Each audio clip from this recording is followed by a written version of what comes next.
안녕하세요. 서울백병원에서 진행하는 만성 콩팥병 교육 프로그램에 오신 여러분 환영합니다. 이번 시간에는요, 이제 만성 콩팥병 환자분들을 위해 어떻게 식단을 짜야 하는지 그 방법을 알려드리려고 하는데요. 오늘 함께 해주시는 선생님은 우예지 영양사 선생님 모셨습니다. 선생님 안녕하세요. 안녕하세요. 네, 선생님에 대해서 간략하게 소개를 드리면, 이제 선생님께서는 이제 콩팥병 클리닉, 콩팥병 무얼 먹을까 등 이제 환자분들을 위해서 다양한 저서를 출간하신 아주 멋진 분이신데요. 선생님, 저희 시청자분들을 위해서 자기소개 부탁드릴게요. 네, 여러분 안녕하세요. 저는 서울백병원에서 일하고 있고요. 만성 콩팥병 환자분들 식사를 어떻게 하면 조금 더 그래도 풍요롭고 행복하게 드실 수 있을까, 건강하게 많이 생각을 하고 있고요. 오늘은 저희 이 콩팥병 세미나에서 준비한 영양사 이제 마지막 강의입니다. 그래서 요거 오늘 내용 잘 들으시고 식사하시는데 도움 받으셨으면 좋겠습니다.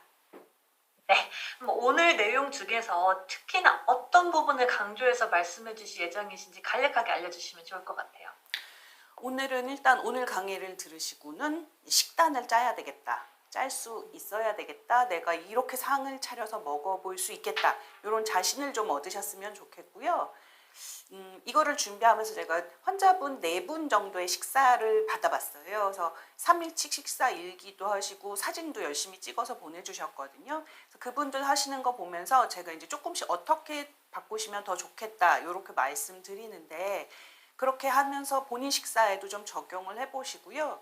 이렇게 진짜 잘하시는 분들이 보내주셨거든요. 잘하시는 분도 계시지만 잘 안 되더라도 용기 잃지 마시고 조금이라도 콩팥병 관리에 도움되도록 그런 시간 만들어 보도록 하겠습니다. 네, 알겠습니다. 그래서 오늘 시청해 보신 분들은 꿀팁 가져가시기 바라면서요. 선생님 준비되셨으면 강의 시작 부탁드리겠습니다. 네, 감사합니다. 그럼 오늘 강의 시작해 볼 텐데요. 만성 콩팥병 식단 짜기예요. 자, 식단에서 오늘 말씀드릴 내용 조금 살펴보면 첫 부분은 식단을 짜는 이론적인 배경이랄까요? 식단을 짠다는 게 무슨 소린가? 그리고 실제로 그럼 내 식단은 어떻게 짤까? 그리고 앞에 말씀드린 것처럼 이제 샘플 컨설팅을 좀 해봤어요. 실제로 만성 콩팥병 환자분들 식사 드시는 것을 보여드리면서 요건 요렇게 바꾸면 더 좋겠다 하는 실제를 보여드릴 거니까 내용 참고하시면 좋겠습니다. 그러면 만성 콩팥병 식단이란 어떤 걸까요? 콩팥에 좋은 음식, 아니면 뭐 콩팥이 살아나는 음식, 독소를 없애주는 음식, 뭐 이런 식으로 유튜브에 많이 나오더라고요. 이런 음식으로 차려진 게 만성 콩팥병 식사일까? 제가 말씀드리려는 식사는요, 콩팥이 더 나빠지지 않게 하는 음식. 왜냐하면 급성으로 안 좋아진 거는 이제 치료를 통해서 회복 가능하지만 만성적으로 조금씩 기능이 떨어진 거는 어떤 특별한 음식 하나 가지고 원래처럼 새로 태어난 것처럼 만들기는 힘들잖아요. 그래서 더 나빠지고 병이 진행되지 않게 하는 게 첫 목표고요. 두 번째는 다른 혈관도 건강하게 지키는 음식이에요. 사람 몸이 이렇게 딱 떨어져서 콩팥만 따로 있는 게 아니잖아요. 머리끝부터 발끝까지 혈관은 다 연결돼 있고 내 콩팥이 안 좋다는 건 콩팥은 작은 혈관들로 이루어진 덩어리인데 거기 혈관이 안 좋다는 거는 다른 곳의 혈관도 안 좋은 게 아닐까? 안 좋아질 확률이 조금 높다고 하고요. 그래서 콩팥만 살려주는 음식 같은 건 없고 콩팥만 살릴 수도 없어서요. 다른 혈관도 뭐 뇌혈관이 됐던 심혈관이 됐던 다 건강하게 지키실 수 있는 음식으로 말씀드릴 거고 그 다음에 콩팥의 기능이 떨어지게 되면 콩팥 해주는 일 중에 노폐물, 찌꺼기 걸러주는 기능이 떨어지잖아요. 그래서 단백질이라든지 혹은 점점 더 안 좋아서 칼륨도 만약에 잘 제거를 못한다 그러면 이런 노폐물까지 줄이는 음식으로 한번 식단을 만들어 보려고 합니다. 그러면 식단을 짜서 상을 차린다는 거는 어떤 건가? 막연히 생각하시면 뭐 영양사를 칼로리 따지고 있지. 뭐 밥이 몇 칼로리, 짜장면이 몇 칼로리 이런 거 아니냐, 언제 계산하냐 하는데 굳이 그런 건 아니세요. 그리고 몇 끼마다 그거 귀찮아서 어떻게 계산해? 꼭 그런 것도 아니고요. 뭐 무게 저울을 놓고 고기도 재고 밥도 재야 한다는데 처음에 익숙해지실 때까지 눈 어림치가 생길 때까지만 하시면 되고요. 그 다음에는 그 익숙한 대로 가시면 되거든요. 그래서 식단을 짜서 상을 차린다는 거는 이렇게 지금 보여드리라는 거와는 조금 다르게 식사 패턴을 만드는 거예요. 그래서 계속 그렇게 먹고 그 시간에 먹고 그런 종류를 그런 정도 양으로 드시는 식습관으로 만들어서요. 왜 운동도 운동 루틴 만든다 그러죠. 뭐 팔 근육은 어떤 기구로 몇 번 반복하고 이런 것처럼 식사도 어떤 루틴을 만들어서 그냥 몸에 익숙하게 늘 그 정도로 할 수 있게 습관으로 만들어 드리려고 하는 겁니다. 요거 앞에 말씀드린 거 그냥 사진으로 보면 우리 몸은 이렇게 정말 다 연결이 된 혈관이고, 그래서 콩팥만 살려주는 콩팥에 좋은 음식 이런 거 아니라는 거고요. 밥도 우리가 한 가지 영양소, 한 가지 음식만 먹는 게 아니라 다 어우러져서 먹잖아요. 그래서 특별한 음식 이거 먹어도 될까 이런 게 아니라 다 어우러졌을 때 그걸 뭘로 골고루 해서 얼만큼 먹을지 이렇게 약간 균형을 잡아드리는 말씀 드릴 거예요. 그게 왜 그러냐면 이제 숫자가 좀 나와가지고 그런데요. 우리가 이거는 이제 식사예예요. 뭐 밥, 국, 그다음에 나물 반찬, 뭐 닭고기, 뭐 이런 식으로 상차림을 한다 그러면 우리 단백질 생각하면 닭고기에 단백질 들었지 이렇게 생각하시지만 여기 실제로 분석해 놓은 것처럼 밥 한 공기에도 단백질은 6g이 들어있거든요. 그리고 이제 칼륨을 한번 보세요. 칼륨은 야채에는 칼륨이 들어있으니까 뭐 이런 종류는 먹어야지 말아야지 이런 생각하시지만 사실 닭고기 같은 어육류에도 칼륨 들어있고요. 저 끝에 간식으로 보시면 하얀색이 우유예요. 우유 한 잔 드셔도 칼륨이 300mg 들어있어요. 고칼륨이죠. 근데 왜 칼륨 제거할 때 우유든 얘기 안 해? 칼륨 제거할 때 우리 어떻게 하냐면 물에 녹여내서 없애잖아요. 그러니까 물로 된 우유는 그런 방법을 써서 줄일 수가 없어요. 이거는 어떻게 해요? 우유를 드시려면 양을 조절해야 되겠죠. 그래서 특정한 한 영양소나 음식 대표적으로 거기에 많이 들기는 했지만 다양한 음식 속에 이렇게 여러 가지 영양소가 섞여 있기 때문에 다양한 음식을 나에게 맞게 균형에 맞게 이렇게 골고루 선택하는 게 중요합니다. 골고루 이거 일단 기억하세요. 그러면 오늘 드릴 말씀의 거의 핵심 PPT인데요. 보시면 식단 짜기 목표는 뭐라고요? 건강한 식습관 만들기. 열량을 계산한다, 음식을 골라 먹는다 아니고 건강한.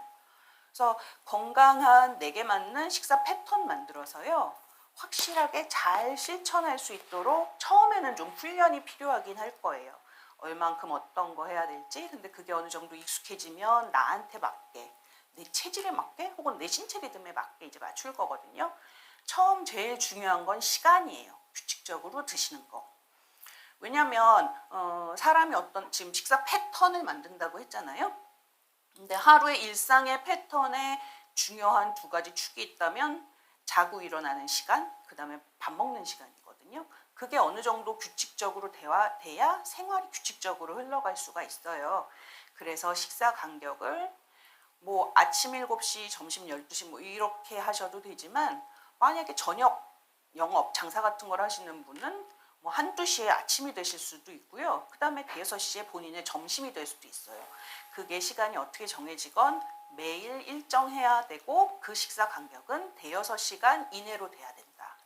이건 왜냐하면은 그렇게 규칙적으로 하는 어떤 기둥이 되는 것도 있지만 이렇게 식사 간격이 너무 벌어지게 되면 과식이라든지 폭식 할 수 있고요. 급하니까 아무거나 먹을 수도 있거든요. 그래서 시간 정하는 거 첫 번째고요. 두 번째는 이제 골고루 드시는 거예요. 말씀드린 것처럼 한 가지 음식에 한 가지 영양소만 들어있는 거 아니고 우리 몸에 그 영양소만 필요한 거 아니거든요. 그래서 알려져서 얼만큼 드셔야 된다고 기준이 정해 있는 영양소가 30가지 정도 돼요. 그거 다 일일이 계산해서 드실 수 없죠. 그래서 다양한 음식을 골고루 드시는데 그 다양한 게 야채 중에 그런 거 아니고 곡류, 단백질, 야채 그렇게 골고루 모든 영양소 골고루 드시는 거예요. 근데 우리 건강한 식사할 때 어린애들 이제 교육할 때 어떻게 하세요? 편식하지 말라고, 음식 가려 먹지 말라고 얘기하잖아요. 콩팥병도 사실 마찬가지예요. 근데 그거는 뭐 애들은 입맛에 따라서 편식하는 거지만 약간 이런 질환으로 넘어오면 식사요법이라 그래서 어떤 신념을 가지고 편식을 하게 되는 경우도 있거든요. 뭐 콩은 꼭 식초에 담가서 먹어야 된다. 동물성 식품은 안 된다.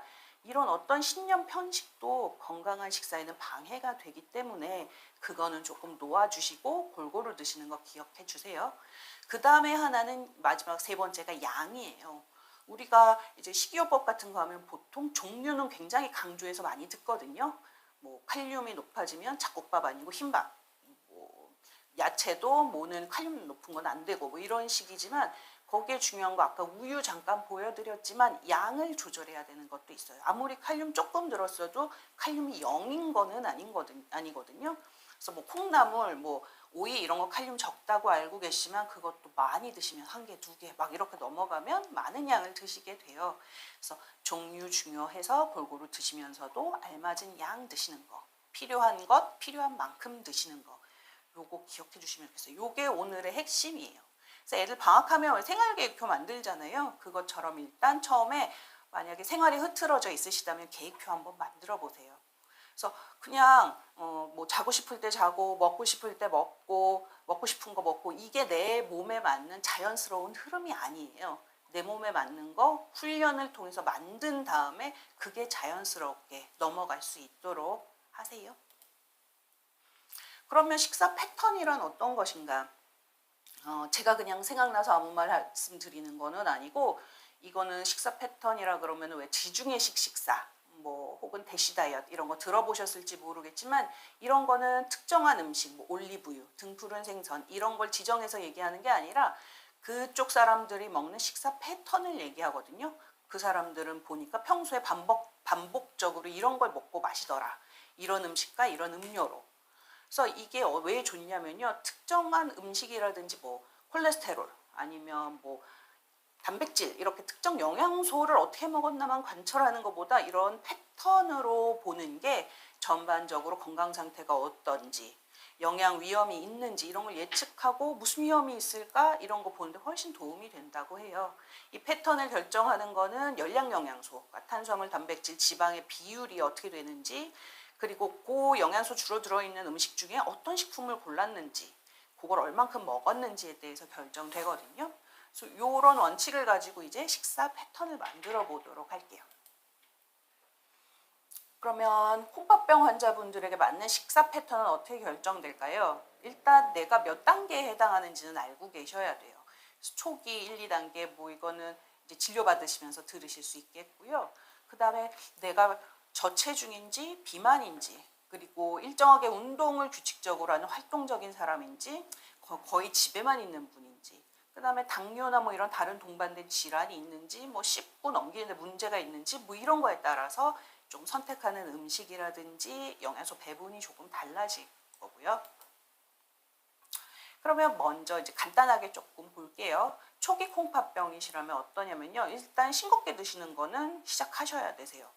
싱겁게 드시고 편식하지 마시고 과식하지 마시고 과식을 하거나 이제 비만이 되면 문제는 뭐 여러 가지가 있겠지만 이 비만이 된다는 얘기 몸에 혈액량도 많은 거잖아요. 드시는 거 양도 많고 그러면 콩팥이 걸러줘야 되는 일해야 되는 것도 굉장히 늘어나는 거예요.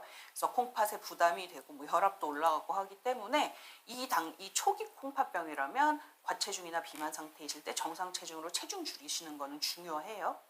그리고 이때는 칼륨 뭐 조절 뭐 이제 콩팥에 관련된 자료 찾아보면 그런 거 나오는데 이때는 그런 거 조심하실 단계가 아니에요.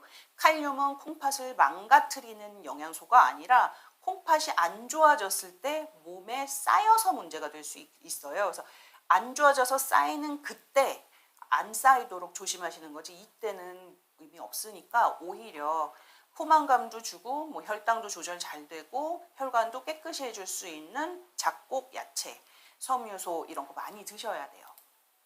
그 다음에 3단계 이상 진행이 되셨다면 물론 싱겁게 드시는 거는 계속 하셔야 되고요. 이때는 그 노폐물 줄이는 거에서 단백질이 좀 찌꺼기가 많이 남는 영양소거든요. 저단백 식사 시작하셔야 되겠죠. 그 다음에 첨가 인은 안 드실 수 있잖아요. 안 먹어도 되는 거, 뭐 콜라, 그 다음에 햄이라든지 이런 건 드시지 마시고요. 그 다음에 인은 사실 일반 대중 국민한테 권장하는 양도 제한된 양이에요. 콩팥 환자들하고 비슷하게. 왜냐하면 이는 굉장히 여러 가지 음식에 많이 들어있기 때문에 쉽게 초과해서 많이 드실 수 있거든요. 그거에 비해서 인을 같이 조절해주는 칼슘은 급원이 굉장히 한정적이잖아요. 멸치라든지 우유라든지. 그래서 인은 좀 제한하라고 되어 있으니까 이때도 인 이때부터 줄이시면 좋죠. 그래서 첨가인 안 드시면 되고 자연적으로 들어있는 인은 안 드실 수는 없어요. 여기저기 다 들어있기 때문에. 그때는 제거하시는데 이런 무기질을 제거하는 방법은 칼륨 제거법 생각하시면 돼요. 웻 쿠킹이라고 부르거든요. 웻, 물이 들어가는 조리법이죠. 물에 녹아나기 때문에. 열에 가열한다고 해서 없어지는 게 아니라 물에 녹는 방법. 물에 쌀도 물에 여러 번 씻고 담가 놓는다. 뭐 고기도 물에 담가 핏물을 뺀다. 뭐 키친타올로 닦아낸다. 이런 식으로 뭐 닦아내는 방법으로 이는 줄이시는 게 좋겠어요. 그 다음에 혈액투석이 되면 앞에 이제 말기와 비슷하지만 이때는 조금 다른 게 뭐냐면 혈액투석을 시작하신 이후에는 일부러 살을 빼지는 않으시는 게 좋아요. 투석하시는 분의 경우에는 과도한 비만만 아니라면 약간 체중이 나가시는 편이 생존율이나 여러 가지 예후에 좋다고 하니까요. 체중은 유지하시고 그 다음에 이때는 아까 저단백으로 노폐물 뭐 줄인다고 했지만 이제는 투석하면서 걸러내니까 오히려 빠져나가는 거 생각해서 좀 넉넉히 드셔야 되는 단계고요. 그래서 이제 원리, 원칙은 약간 단계별로 설명을 드려봤어요. 그러면 이제 나한테 맞는 식단을 직접 짜볼게요.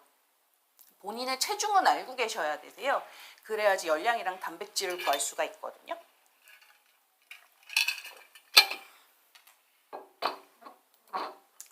네. 그래서 열량 단백질 구하는 기준은 이제 미국 신장재단에서 얘기한 기준이에요. 그래서 열량은 자기 체중 곱하기 25 내지 35. 좀 넓죠. 이거는 뭐 저체중이냐, 활동량이 어떠냐, 뭐 이런 거에 대해서 좀 달라질 텐데요. 만약에 본인 체중이 50kg고 활동이 보통이다. 그럼 한 30칼로리 곱해주는 거죠. 그래서 한 1500칼로리 필요하시는 거예요.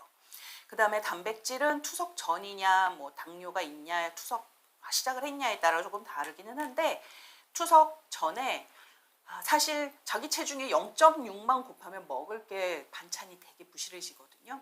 그래서 조금 엄격하긴 한데 한 0.8 정도로 생각한다 그러면 아까 그분 50kg라 그러면 단백질 필요량은 40g 되겠죠.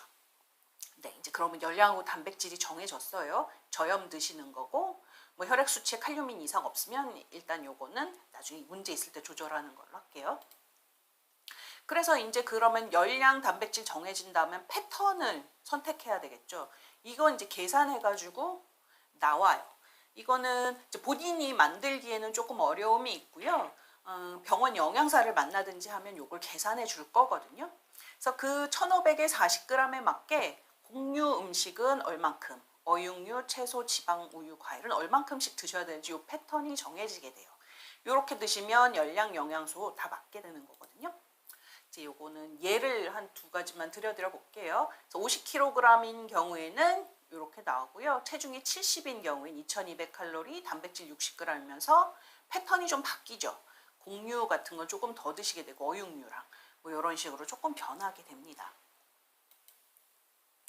그러면 지금 막 숫자가 나왔잖아요. 뭐 곡류군이 뭐 8개니 그런 식품군이란 뭔지에 대해서 조금 공부를 하셔야지 이해가 쉬워서 요거 설명드릴게요. 이거는 식품교환표라는 거를 이용하는 건데요. 식품교환표라는 거는 음식을 6개의 식품군으로 나눴어요. 묶었어요. 그래서 이거는 영양소가 비슷하게 들은 것끼리 음식들을 나눈 거라서요. 곡류군, 대표적으로 뭐 밥, 빵, 국수 같은 거. 이건 탄수화물이 주로 들어있죠. 얘네는 100칼로리 기준으로 모았고요. 그 다음에 단백질이 주로 들어있는 어육류군, 채소, 과일, 우유, 지방군. 이렇게 식품군으로 나눠 있으니까 각 식품군에 주로 어떤 음식이 들어가는지는 한번 살펴보셔야 골고루 드시는 거 하실 수 있겠죠. 어려워 그만둘래 하지 마시고 보시면요. 이게 식품군으로 식단 짜는 게 중학생 가정 그거에도 나오더라고요. 그 의무교육에도 들어갈 만큼 그렇게 어려운 얘기는 아닌 거예요. 이거는 이 그림은 왜 가져왔냐면 제가 책을 읽다가 봤는데 옛날에는 더하기 빼기 곱하기 나누기 같은 사칙연산도 전문가들이 하는 거였대요. 근데 지금은 어때요? 누구나 하잖아요. 그러니까 필요하면 누구나 할 수 있는 거니까 마음의 벽을 쌓고 이건 못하겠다 그러지 마시고요. 한번 이제 끝까지 좀 따라와 보세요. 자, 곡류군 아까 뭐 있는지 좀 보셔야 된다고 했잖아요. 그래서 사진을 좀 가져와 봤어요. 밥은 3분의 1 공기, 요 안에 100칼로리인데요. 고구마 같은 건 반 개, 뭐 식빵은 한쪽 드시면 똑같이 100칼로리고 서로 바꾸어 먹어도 우리 몸에서 흡수해서 이용하는 건 같다. 이렇게 생각하시면 돼요. 그럼 3분의 1 공기가 식빵 한쪽이랑 같으니까 나는 밥 한 공기씩 먹으라 그랬다. 그럼 식빵은 3쪽 먹어도 되겠구나. 아침에 밥 먹기 싫으면 식빵 3쪽. 이렇게 기억하시면 되죠. 그 다음 어육류분은 단백질이 8g 들어있는 기준으로 모은 거거든요. 그래서 보통 달걀 1개, 여기 단백질 8g 들어있는데 회로 치면 보통 회 한 5점 정도, 전복 1개, 이런 게 다 단백질이 8g 들어있는 서로 바꾸어 먹을 수 있는 어육류, 단백질 식품들이에요.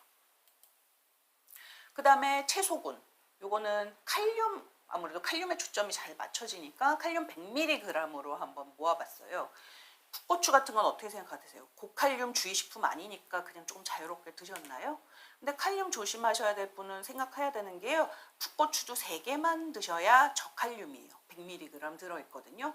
상추 같은 것도 서너 장만 드셔야 저칼륨 100mg예요. 그래서 이런 야채도 물론 너무 엄격하게 스스로를 옥죄면서 막 그람을 달아서 드셔야 되는 건 아니지만 저칼륨이라고 해서 무조건 마음 놓고 많이 드셔도 되는 것은 아니다. 그리고 고칼륨의 경우에는 이제 맨 밑에 하얀 박스 안에 들어있는 건데요. 뭐 비트라든지 감자 같은 거 굉장히 양이 적죠. 저만큼만 드셔야지 칼륨 100mg이어서 감자는 하나 정도 드시면 칼륨 굉장히 많이 드시게 되겠죠. 그러니까 이런 거는 아예 빼놓고 안 드시는 편이 칼륨 제한하셔야 되는 분에게는 중요할 수 있습니다. 다음은 과일이에요. 보통 사과 많이 드시죠. 사과 한 3분의 1, 4분의 1, 90g 드시면 여기에 칼륨 100mg 저칼륨이고요. 뭐 레몬은 반 개, 통조림 과일은 조금 여유 있어서 시럽 따라내고 파인애플 2개 정도 되고요. 망고 이런 거 한 4분의 1쪽 드시면 또 사과 대신에 바꿔 드실 수 있어요. 그래서 저칼륨, 과일 같은 거는 사실 굉장히 취향 반영되는 음식인데 저칼륨이라서 매일매일 사과만 드시고 계셨다면 사실 다른 제철 과일 드셔도 돼요. 양만 지킨다면. 근데 메론 같은 거는 저 맨 아랫줄에 보이세요? 저렇게 한 조각. 조만큼 드셔야 칼륨이 100mg이기 때문에 너무 양이 부족하다 싶으시면 저렇게 칼륨 많은 거, 아보카도, 뭐 메론, 뭐 이런 거, 참외 이런 건 빼버리시고 그 외에서 양을 지켜 드시는 거 이것도 참고하시면 좋겠어서 사진 가져와 봤습니다. 그래서 권장 식사 패턴은 이제 누가 정해줄 거다. 뭐 그렇게 해서 패턴해서 식품군까지 우리 이제 지금 넘어왔죠. 진행됐죠. 그럼 이렇게 정해진 거 하루에 뭐 공육은 8단위 먹으라 그랬다. 그거 이제 새끼로 배분해 봐야 되겠죠. 아까 두 예를 이렇게 해서 보면 끼니는 새끼 식사하시는 건 어떤 열량, 어떤 영양소 그게 돼도 동일해요. 새끼 식사하셔야 되고 채소는 몇 끼 소량씩 한두 번은 챙겨 드세요. 그 다음에 과일은 몇 끼가 아니라 하루에 한 번 내지 2번이고요. 이게 만성콩팥병 3단계 이분 지금 혈액투석 전 분들 식사의 예예요. 그래서 이것저것 제한하는 게 많아서 열량 맞추기 힘들기 때문에 카놀라유, 뭐 참기름, 들기름 같은 식물성 기름 이용하셔서 나물 무칠 때 혹은 뭐 튀길 때 이런 때 조금 사용하시는 게 좋겠고요. 밥 양은 열량에 따라서 좀 달라질 테고 그다음에 맵기, 뭐 어육류 반찬은 이 정도 드시는 게 좋겠다. 이렇게 예를 새끼로 드렸어요.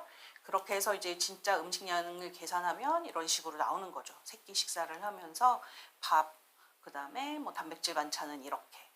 이게 이제 뭐 본인의 취향에 따라서 아까 보여드린 것처럼 교환표였잖아요.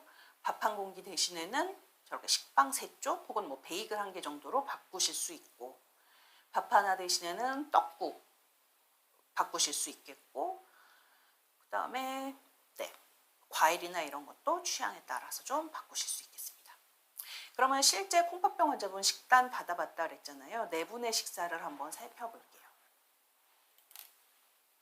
첫 번째는 이제 이분들 약간 개인정보 보호를 위해서 본인들이 보내주신 닉네임으로 처리를 했고요. 이분의 경우에는 새끼 식사 잘 하고 계셨는데 아침은 주로 백설기, 그다음에 사과, 우유 이렇게 드셨어요. 이제 전날은 뭐 건강검진 하셨다 그랬고요.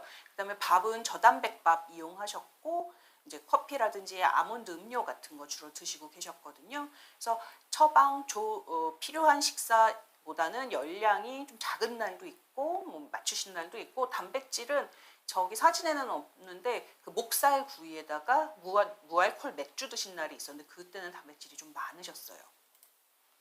그래서 이분 거를 분석했을 때 끼니는 잘 하셨고, 그 다음에 069는 부족했죠. 그래서 아침 같은 경우에 지금 그냥 백설기에 과일 드셨는데 이렇게 권해드렸어요. 그렇게 드시지 마시고 어떤 빵에다가 단백질 음식, 스크램블 에그라든지 뭐 이런 거, 그다음에 샐러드, 야채 드시는 게 부족해서 샐러드 좀 추가해 드렸고, 오후에 점심하고 저녁 사이가 좀 멀어서 저렇게 카스테라하고 우유를 간식으로 드셨는데 이것보다는 샌드위치라든지 짜지 않게 마른 김밥 같은 거 선택해서 드셔보시도록 말씀을 드려봤습니다. 그래서 어육류구는 지금 3단계에서 조금 그 GFR이 30 뭐 이 정도여서 조금 이제 저단백 식사 시작하시는 거 추천드려서, 어차피 또 저단백 밥도 드시고 계셔서요. 그렇게 해서 한 끼는 단백질 반찬 한 개만 드시도록 했고, 그렇게 많은 건 적게 줄여드렸고 채소처럼 부족한 건 좀 많이 드시도록 말씀드렸어요.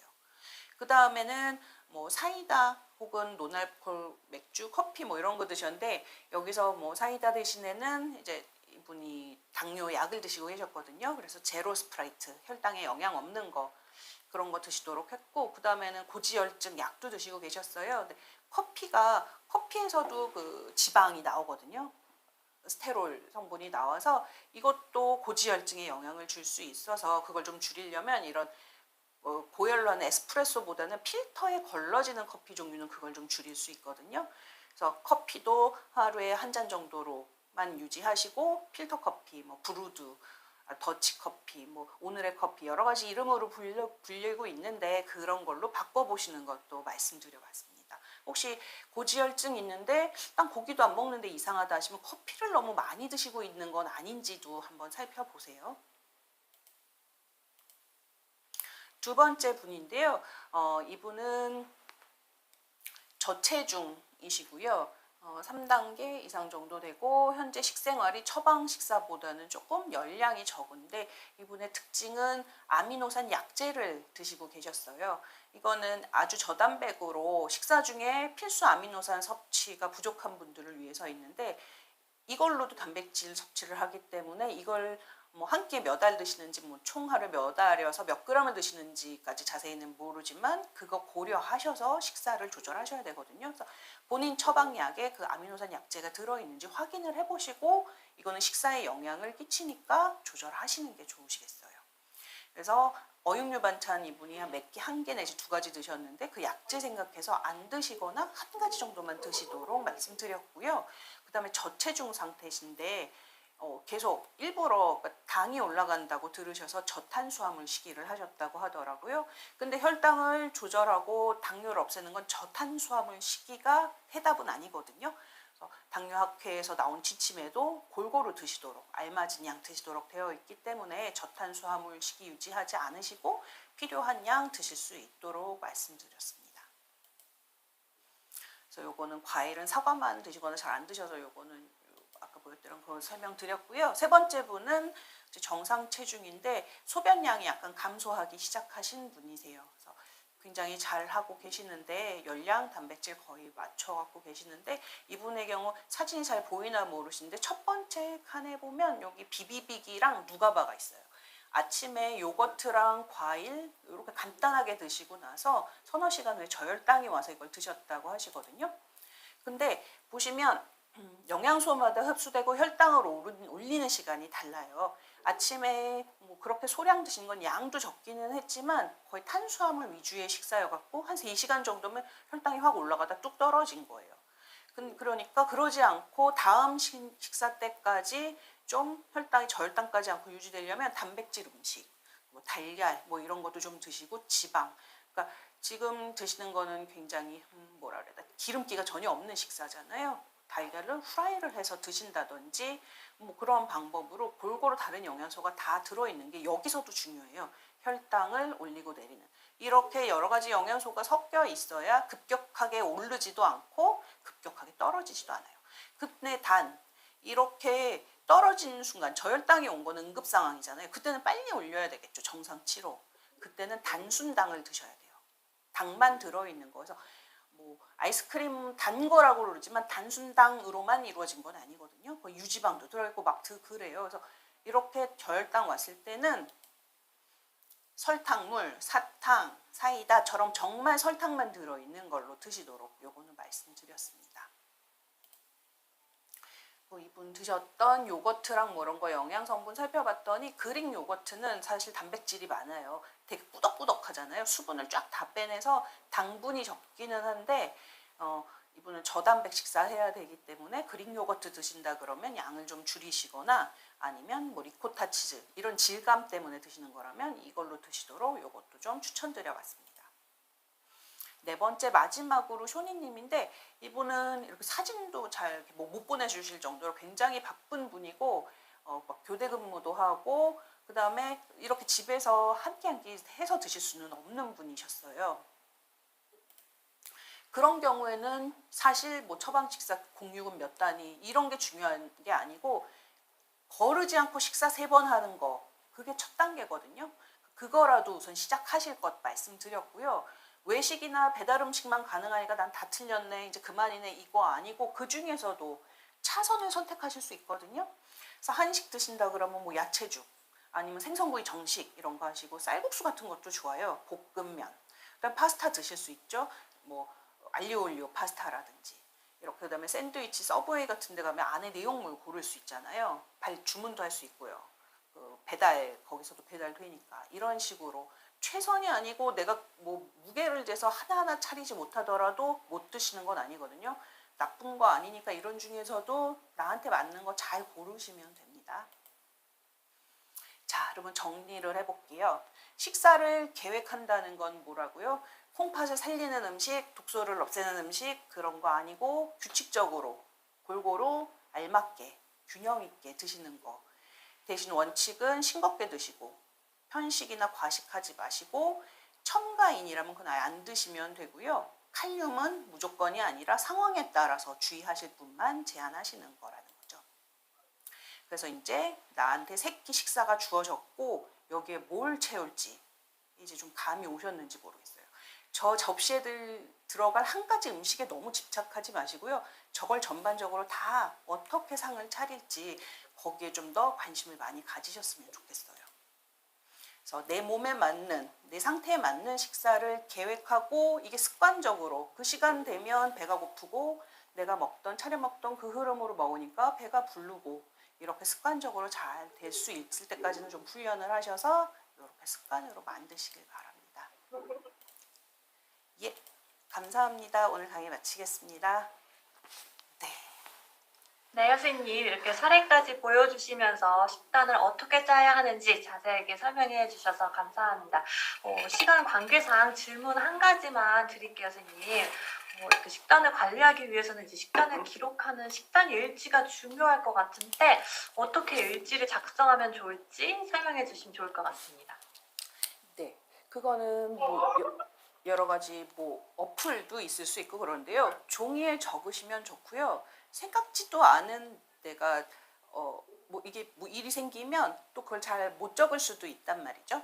그럴 때는 그냥 사진으로 찍어서 기록해 두시면 좋으세요. 먹기 전에 제일 좋은 건 먹기 전에 찍고 다 드신 다음에 찍으면 먹은 양까지 기록이 되겠죠.